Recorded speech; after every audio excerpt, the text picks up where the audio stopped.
Kerala financial കോർപ്പറേഷനുമായി ബന്ധപ്പെട്ട പ്രതിപക്ഷ നേതാവിന്റെ ആരോപണത്തിന് മറുപടി നൽകിയ ധനമന്ത്രി കെ.എൻ. ബാലഗോപാൽ എല്ലാ ചട്ടങ്ങളും പാലിച്ചുകൊണ്ടാണ് നിക്ഷേപമെന്ന് ധനമന്ത്രി.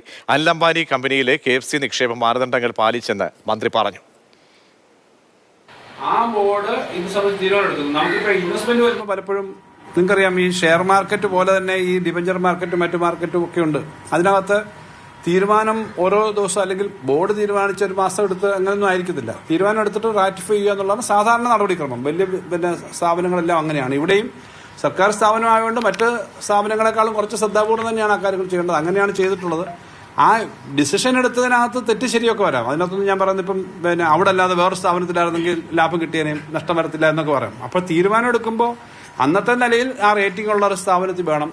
മാത്രമല്ല, ഈ ഡിപ്പോസിറ്റ് ഇല്ലെങ്കിൽ നമുക്ക് നമ്മുടെ റേറ്റിംഗ്, ക്രെഡിറ്റ് റേറ്റിംഗ്, KFCയെ സംബന്ധിച്ച ക്രെഡിറ്റ് റേറ്റിംഗ് ഉയർന്നു നിന്നാൽ മാത്രമേ നമുക്ക് അന്ന് 250 കോടിയോ മറ്റോ നമ്മൾ ബൊറോ ചെയ്തു. പബ്ലിക്കിൽ നിന്ന് ബൊറോ ചെയ്യുമ്പം ആ പണം എടുക്കണമെങ്കിൽ അതിനനുസരിച്ച് റേറ്റിംഗ് ഉണ്ടെങ്കിലേ നമുക്ക് കിട്ടൂ.